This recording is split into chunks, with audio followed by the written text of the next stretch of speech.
Orada Hırdalanda düz A parkın yanında ben görsədən A park. Gözəl bir yerdə tam mülkiyyətli Kupsalı evimi çıxıb. 2 otaq tam mülkiyyətli Kupsalı. Hər yerdə yaxın. Baxın bu nə idi?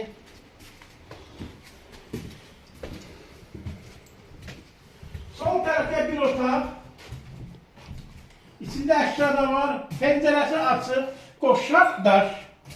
Göz səfədə bax, qoşaq daş. Burası sanuzildir. Sanuzilə də baxın. Burası ikinci bir otaqdır. Otağın pəncərəsi hamısı üzrə açıq. İkinci otaqdır. Eşya. Əşyalı. Qoşadaş. Qoşadaş. Gözəl bir yer. Bu da kukladır. Kukladır addenli. Evin qiyməti 67 min.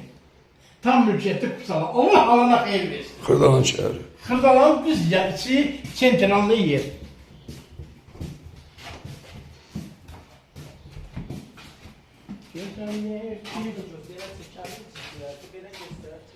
Əşyasını da göstərir. Yatıb baxın.